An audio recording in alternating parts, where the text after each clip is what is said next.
Bom dia, amados. Graça e paz. Começamos aqui mais uma aula da EBD. Hoje entramos na lição 4 e hoje nós vamos estudar na Bíblia a respeito de Gálatas 4. O título da nossa lição de hoje é A Nova Condição do Salvo.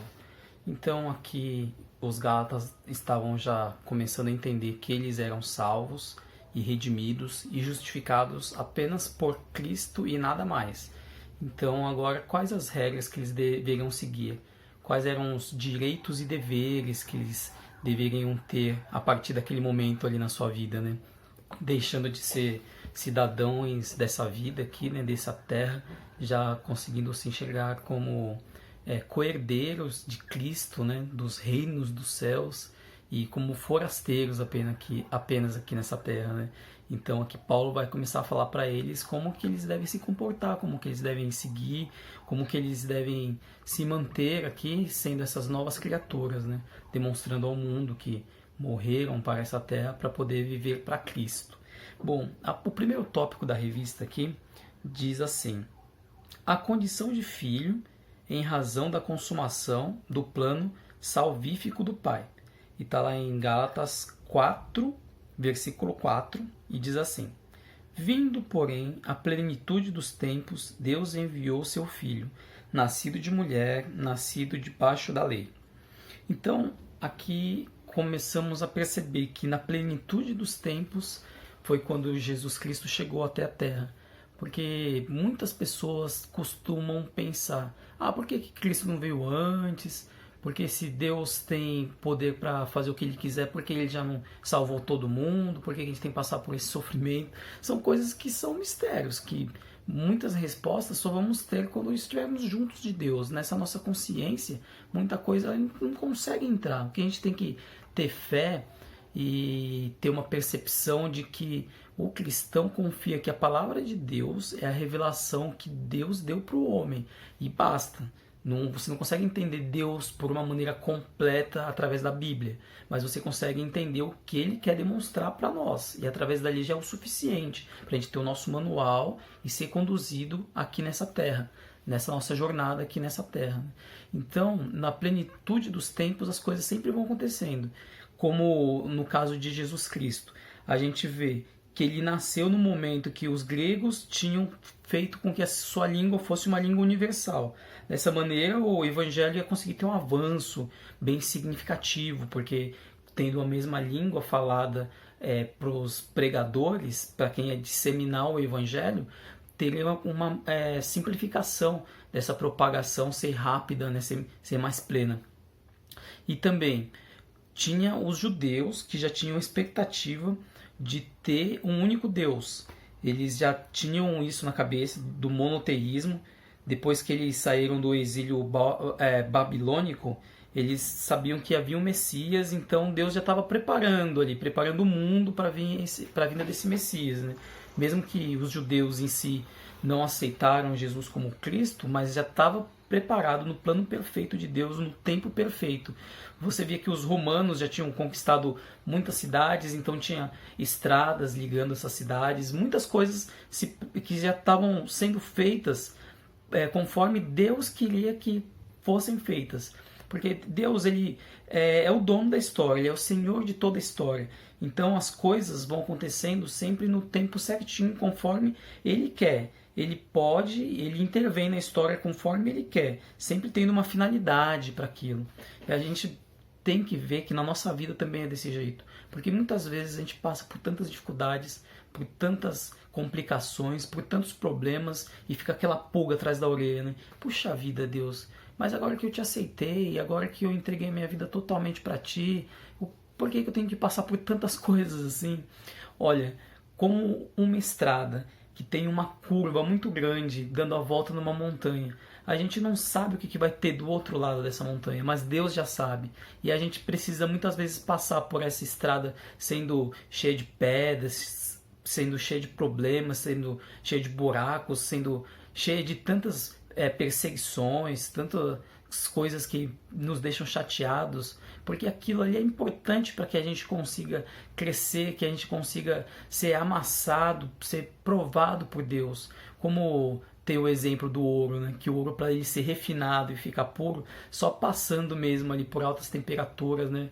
Para poder tirar tudo que é impureza. Na nossa vida também é desse jeito. A gente aceita a Cristo, mas para a gente realmente ser parecido com Cristo, para a gente realmente deixar a nossa velha natureza para trás e conseguir vestir uma roupa de santificação, para poder a cada dia estar buscando ser melhor, buscando ser mais parecido com Jesus, seguir os passos dele realmente nessa terra, a gente vai sofrer, porque não é fácil a gente deixar a nossa natureza, não é fácil a gente deixar que Jesus, através do Espírito Santo na nossa vida, assuma o controle e nos guie, tomando decisões que muitas vezes vão contra o que vai ser mais fácil para a gente, deixando coisas que a gente julga sendo importante para trás, para que a gente consiga caminhar colocando sempre o reino de Deus em primeiro lugar. Então é complicado, mas a gente sabe que através de Deus, na plenitude do tempo, no tempo certo, as coisas vão acontecer da maneira que Ele tem para nós. E essa é a nossa fé, que independente do meio, o fim é perfeito, porque Deus tem esse fim já garantido para nós, que é como quando vamos estar com Ele no reino dos céus, em um outro corpo, já sem dor, sem medo, sem fome, né? Aí vai ser um momento que vamos ter uma celebração contínua, sempre honrando e glorificando eternamente, né? Em comunhão, como um corpo só, realmente ali com Deus através de Jesus Cristo. O próximo tópico diz a respeito da condição de filhos, nos outorga o selo, que é a garantia dessa nossa nova situação espiritual. E aqui na Bíblia está em Gálatas 4 e 6, e diz assim: E porque sois filhos, Deus enviou ao nosso coração o Espírito de seu Filho, que clama, Abba, Pai. Aqui vemos que quando a palavra de Deus fala o Espírito de seu Filho, é um sinônimo para o Espírito Santo, que é o Espírito que habita em nós a partir do momento que aceitamos a Jesus Cristo como nosso Salvador e somos selados por esse Santo Espírito, nos garantindo a salvação, nos garantindo acesso a Deus, e através dele nós temos uma comunhão plena com Deus, através de Jesus Cristo. Então temos a Trindade aí vendo nessa união perfeita, né?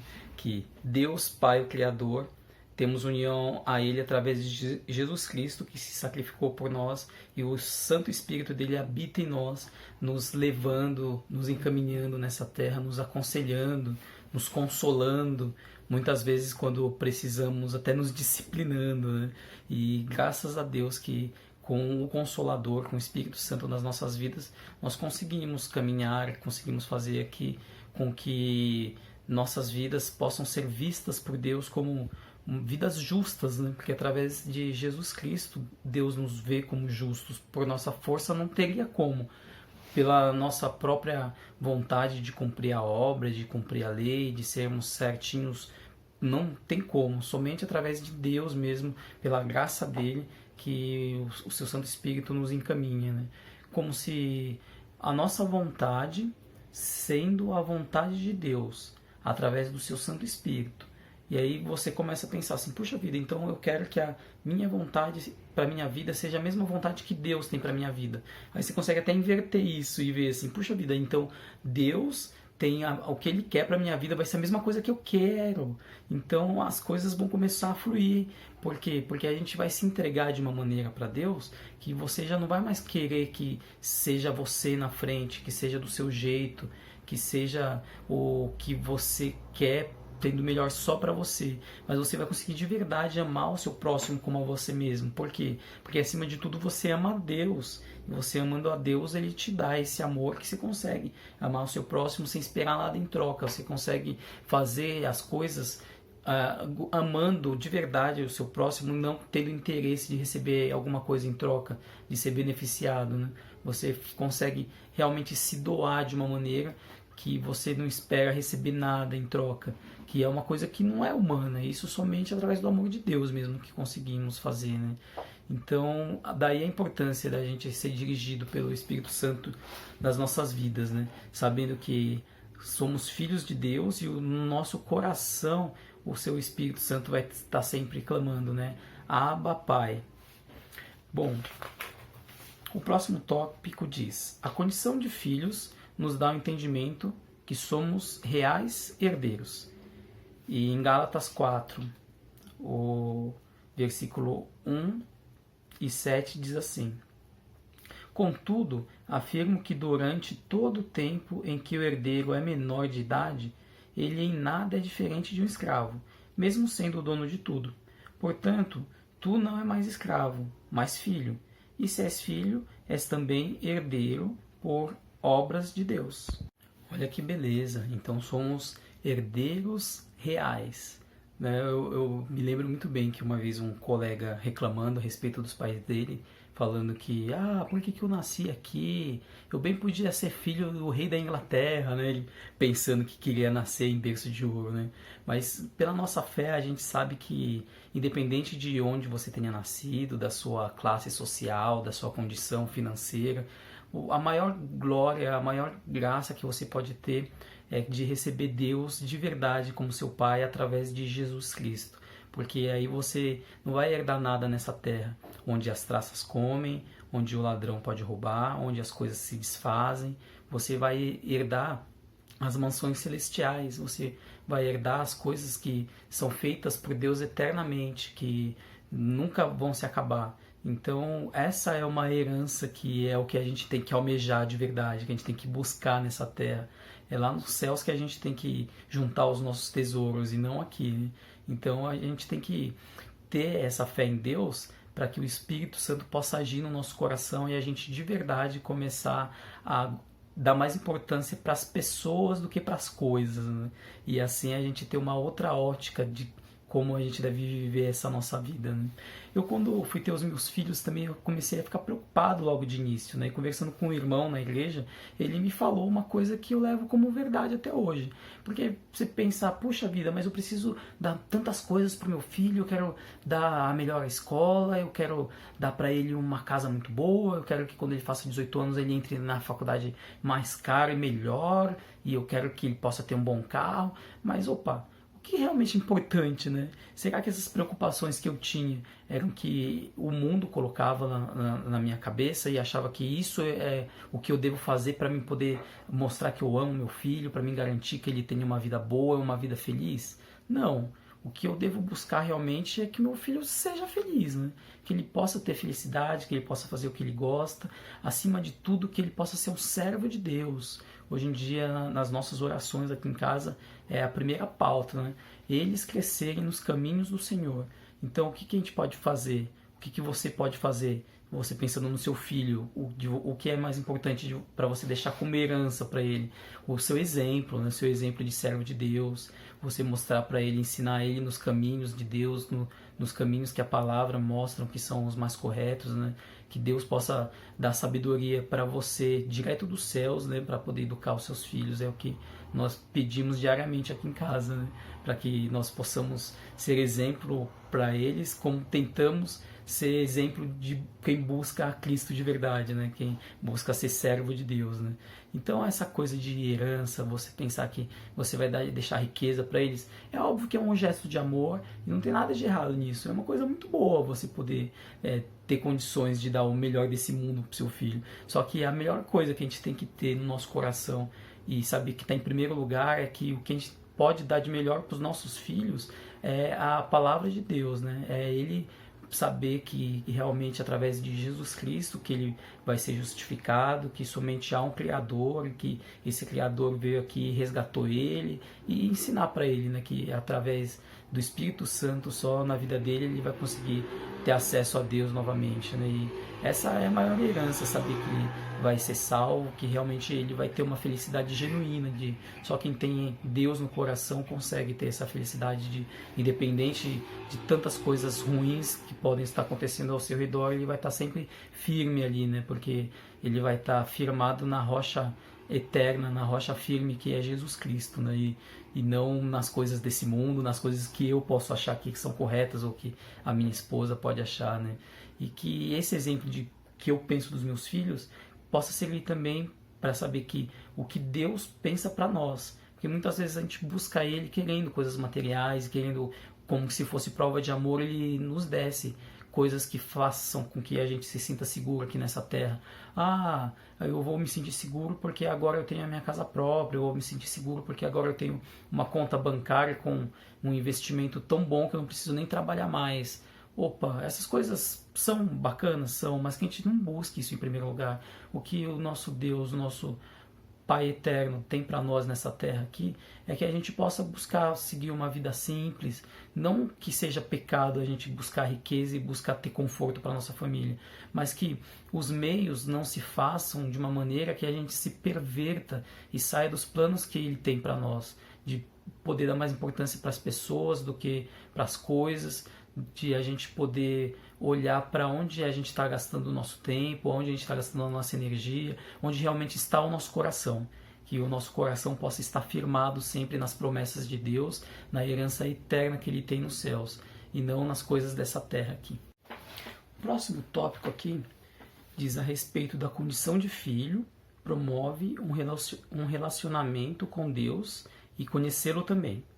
E em Gálatas 4, os versículos 8 e 9 dizem assim: No passado, quando não conhecieis a Deus, costumáveis servir aos que por natureza não são deuses. Agora, porém, que já conheceis a Deus, ou melhor, sendo conhecidos por Ele, como podeis voltar para esses princípios elementares, fracos e pobres, aos quais de novo quereis servir?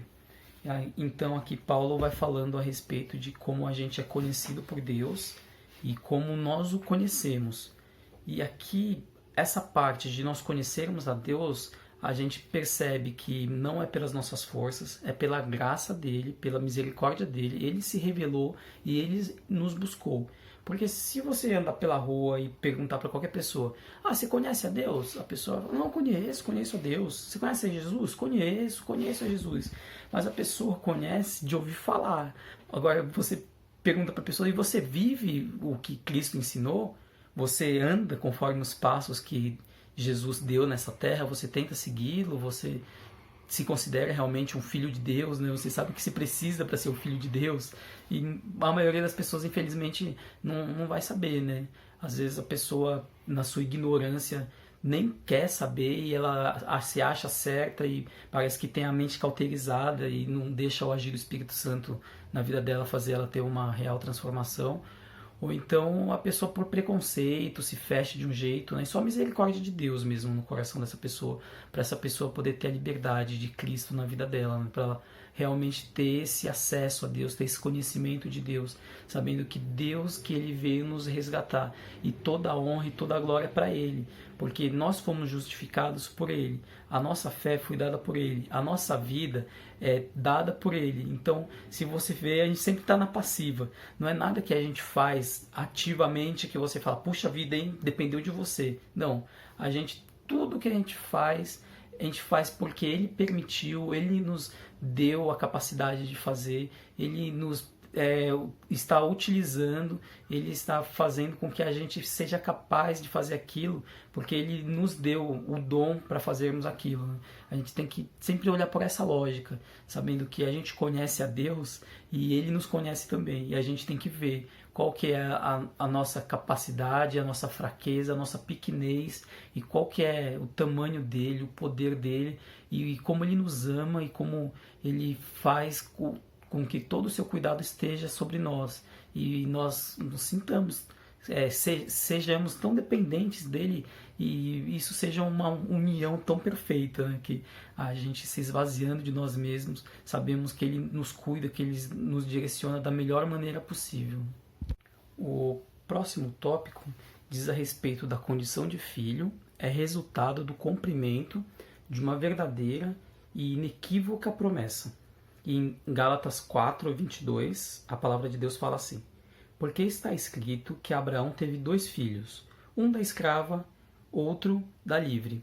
E aqui então, Paulo começa a usar um argumento através de uma alegoria. Ele começa a demonstrar uma história para mostrar mais ou menos o que estava acontecendo com os Gálatas ali naquele momento. Ele fala a respeito de Abraão, que Abraão, ele parece que quis dar uma ajuda para a promessa de Deus. Deus prometeu que ele ia ter um filho. E o tempo foi passando, ele já chegando aos seus 100 anos, a mulher dele estéril, e puxa vida, como que vai ser? Eu não vou ter a promessa de Deus cumprida na minha vida. E ele parece que quis dar uma ajudinha para Deus. Então foi com a sua empregada ali, no caso, né, uma escrava que era da família ali, Agar, e teve o filho dele, teve o filho que se chamou Ismael. E aí depois de um tempo, Deus foi e fez o que era impossível para os homens, porque com Deus é sempre dessa maneira. Ele parece que não quer fazer o que você acha que vai ser fácil, uma coisa que é óbvia, para você não pensar que foi pela sua força, para ele demonstrar que ele realmente é grande, que aquilo foi feito por ele, porque é impossível para você fazer. Isso que é a promessa de Deus para Abraão. E Abraão não teve ali a paciência, a fé suficiente para esperar. E aí depois, quando chegou esse filho da promessa, através de maiores dúvidas possíveis de que aquilo pudesse se realizar, né?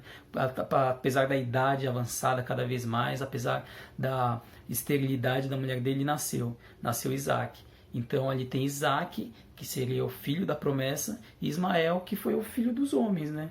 E aí ele usa isso como alegoria para mostrar que a gente tem que ser filho da promessa e não ser filho do óbvio que o homem pode fazer por si só, que você consegue fazer pelas suas próprias forças. E é através da gente ser filho da promessa, a gente consegue nos considerarmos filho de Abraão. Não porque a gente é consanguíneo dele ou por causa de religião ser a mesma que a dele, mas porque é através de Jesus Cristo a gente recebe essa mesma promessa que ele recebeu, porque através de Jesus Cristo a gente consegue, através da nossa fé, ter acesso a Deus e ser justificado como Abraão também foi justificado.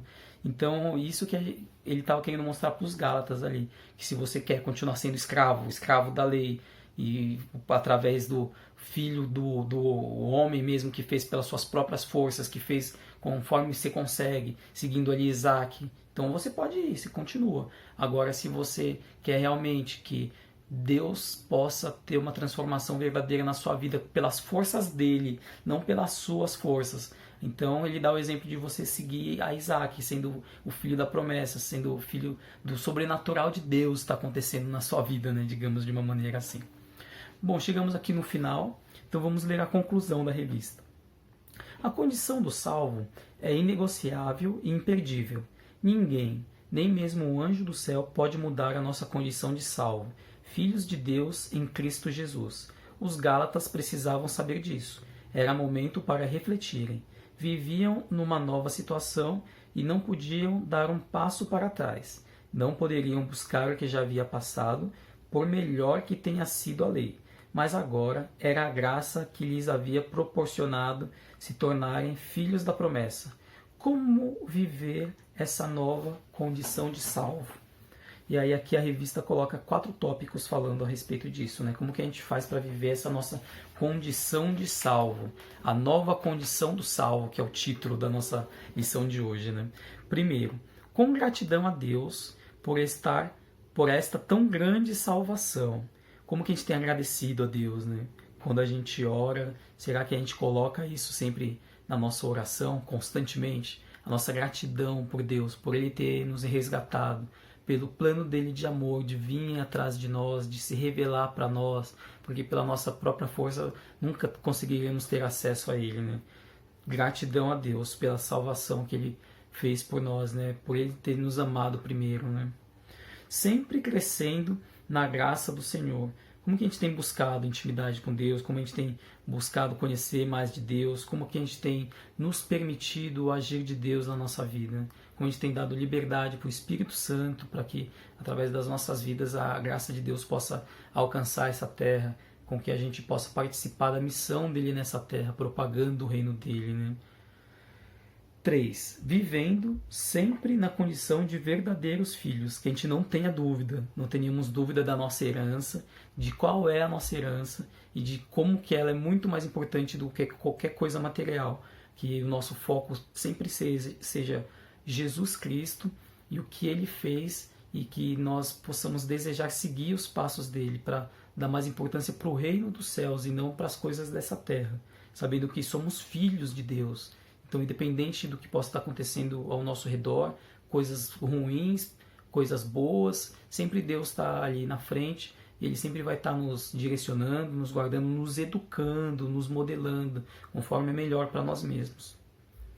Compartilhando a mensagem do Evangelho com outras pessoas. E aí aqui, a partir do momento que a gente recebe essa salvação, vê a condição que nós estamos, que isso possa estar no nosso coração de uma maneira assim que a gente não consiga se conter e sair falando para todo mundo. Voltando para o exemplo material aqui, quando você recebe alguma coisa muito legal, sei lá, você compra um carro novo, por exemplo, você quer mostrar para as outras pessoas, olha que legal, o meu carro, ou alguma outra coisa material, por exemplo, de algum evento esportivo que você participou e você foi o campeão, você quer contar para todo mundo aquela empolgação. Por quê? Porque aquilo é uma coisa importante para você, aquilo, o seu coração naquele momento está cheio daquilo. Então que o nosso coração constantemente possa estar cheio do amor de Deus, que o nosso coração possa sempre estar cheio da nossa graça, da nossa felicidade de saber que somos salvos através de Jesus Cristo, e que isso possa estar saindo de nós constantemente e seja natural que na conversa com o nosso colega de trabalho, com o nosso vizinho, com os nossos familiares, a gente possa estar falando de Jesus, que a gente sempre vai estar falando do que o nosso coração está cheio. Então que a gente possa buscar que o Santo Espírito de Deus possa sempre estar nos preenchendo com a palavra dele, com o amor dele, de uma maneira que aquilo seja natural, da gente colocando sempre para fora ali, que a gente consiga fazer o id que Jesus Cristo ordenou, id por todo mundo, propagando o Evangelho, e ele vai estar conosco todos os dias, que isso seja uma coisa natural, que não seja um peso, que não seja uma coisa que você não precise nem pensar para fazer, que Deus possa colocar no meu e no seu coração isso, para que constantemente a gente possa estar trabalhando para o reino dele ser propagado nessa terra, e a gente possa, através de nossas vidas, permitir que Deus alcance outras pessoas, que o melhor presente que nós ganhamos um dia de sermos filhos de Deus possa também ser alcançado às outras pessoas através das nossas vidas. Amém, meus amados? Bom, então vamos acabando por aqui a nossa aula 4. Espero que os irmãos tenham tido uma boa semana, que essa próxima semana seja melhor ainda e que a graça de Deus possa constantemente estar nas nossas vidas, nos guardando, nos direcionando, nos dando paz, saudades de todos, e qualquer questão que os irmãos possam ter a respeito da aula, coloque nos comentários aqui, que aí na próxima aula a gente responde. Senhor amado, te agradecemos pela tua palavra, te agradecemos, Deus, pela tua revelação, que é o manual para as nossas vidas, que nós possamos diariamente, através do seu Santo Espírito, receber, Deus, receber a porção do que o Senhor tem para nós, que nós possamos nos negar, Senhor, constantemente, para que a tua vontade prevaleça nas nossas vidas, bom Deus. Obrigado, Pai amado, pela tua salvação, pelo sacrifício perfeito do teu Filho, porque é através dele agora que conseguimos estar na sala do teu trono falando contigo, bom Deus. Que o Senhor possa continuar guardando todas as famílias, guardando os nossos irmãos da igreja de Vila Matilde, que o Senhor mantenha a nossa comunhão sempre plena, apesar desse distanciamento, Pai eterno. Que o Senhor esteja com o nosso país, esteja com o mundo inteiro nesse momento de pandemia, Pai. Conforta o coração, Deus, de tantas pessoas que perderam seus entes queridos, Pai eterno. Que o Senhor possa estar à frente, Deus, de todas as nossas atitudes, para que através de nós possamos refletir o Teu amor, Senhor, a todos que estão próximos, Deus, para que através das nossas vidas o Senhor possa, Senhor, propagar o Seu Evangelho nessa terra, Pai eterno. Te pedimos todas essas coisas em nome de Jesus. Amém. Então é isso, amados. Agradeço a todos aí por ter me acompanhado até aqui no final do vídeo e um abração. Até a próxima.